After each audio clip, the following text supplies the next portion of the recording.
ഇൻഫോടെയിൻമെന്റിലേക്ക് തിരികെ സ്വാഗതം.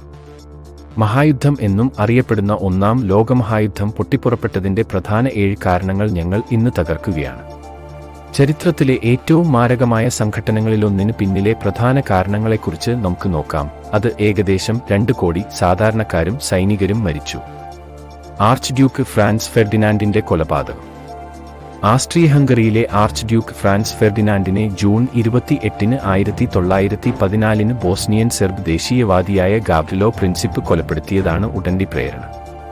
ഈ സംഭവം യൂറോപ്പിനെ യുദ്ധത്തിൽ വിഴുങ്ങുന്ന ഒരു ശൃംഖല പ്രതികരണത്തിന് തുടക്കമിട്ടു. Alliance system. നമ്പർ 2. സഖ്യ സംവിധാനം.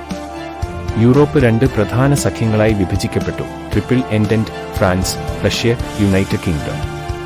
Triple alliance Germany, Austria Hungary, Italy. ഈ സഖ്യങ്ങൾ അർത്ഥമാക്കുന്നത് 2 രാജ്യങ്ങൾ തമ്മിലുള്ള സംഘർഷം മറ്റുള്ളവരെ വേഗത്തിൽ ഉൾപ്പെടുത്തുകയും ഒരു ഡൊമിനോ പ്രഭാവം സൃഷ്ടിക്കുകയും ചെയ്യും. സാമ്രാജ്യത്വം. 3-ാം നമ്പർ. സാമ്രാജ്യത്വം. ലോകമെമ്പാടുമുള്ള കോളനികൾക്കും സ്വാധീനത്തിനും വേണ്ടി മത്സരിച്ച് തങ്ങളുടെ സാമ്രാജ്യങ്ങൾ വികസിപ്പിക്കാനുള്ള ഓട്ടത്തിലായിരുന്നു പ്രധാന യൂറോപ്യൻ ശക്തികൾ. ഈ മത്സരം യുദ്ധം പൊട്ടിപ്പുറപ്പെടുന്നതിന് കാരണമായ പിരിമുറുക്കങ്ങളും മത്സരങ്ങളും സൃഷ്ടിച്ചു. മിലിറ്ററിസം. 4-ാം നമ്പർ. സൈനികത. വൻശക്തികൾ ആയുധമത്സരത്തിൽ ഏർപ്പെട്ടിരുന്നു. അവരുടെ സൈനിക ശക്തികൾ കെട്ടിപ്പടുക്കുകയും പുതിയ ആയുധങ്ങൾ വികസിപ്പിക്കുകയും ചെയ്തു. ഈ സൈനികവൽക്കരണം യുദ്ധത്തിന്റെ സാധ്യതയെ കൂടുതൽ സാധ്യതയുള്ളതും കൂടുതൽ വിനാശകരവുമാക്കി. ദേശീയത. 5-ാം നമ്പർ. ദേശീയത. തീവ്രമായ ദേശീയ അഭിമാനവും വംശീയ സംഘർഷങ്ങളും, പ്രത്യേകിച്ച് ബാൽക്കണിൽ, അസ്ഥിരമായ അന്തരീക്ഷം സൃഷ്ടിച്ചു. പല വംശീയ വിഭാഗങ്ങളും സ്വാതന്ത്ര്യത്തിനോ ദേശീയ ഏകീകരണത്തിനോ ശ്രമിച്ചു. ഇത് അശാന്തിയിലേക്കും അസ്ഥിരതയിലേക്കും നയിച്ചു. സാമ്പത്തികവും രാഷ്ട്രീയവുമായ വൈരാഗ്യങ്ങൾ. 6-ാം നമ്പർ. സാമ്പത്തികവും രാഷ്ട്രീയവുമായ മത്സരങ്ങൾ.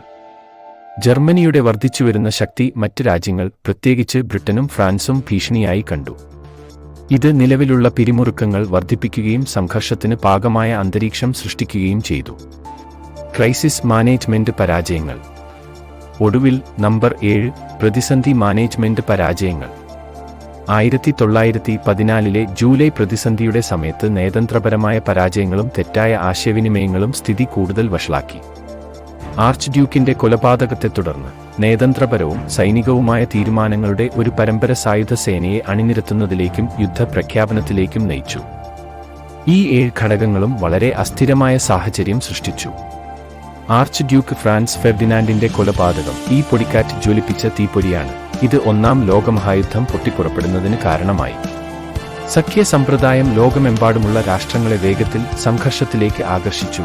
അതിന്റെ ഫലമായി ലോകത്തെ പുനർനിർമ്മിച്ച ഒരു വിനാശകരമായ യുദ്ധം.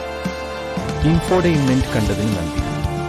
ഈ വീഡിയോ വിജ്ഞാനപ്രദമാണെന്ന് നിങ്ങൾ കണ്ടെത്തുകയാണെങ്കിൽ കൂടുതൽ ചരിത്ര ഉള്ളടക്കത്തിനായി ലൈക്ക് ചെയ്യുക, സബ്സ്ക്രൈബ് ചെയ്യുക, ബെൽ ഐക്കൺ അമർത്തുക. മറ്റ് ഏത് ചരിത്ര സംഭവങ്ങളാണ് ഞങ്ങൾ കവർ ചെയ്യാൻ ആഗ്രഹിക്കുന്നതെന്ന് അഭിപ്രായങ്ങളിൽ ഞങ്ങളെ അറിയിക്കുക.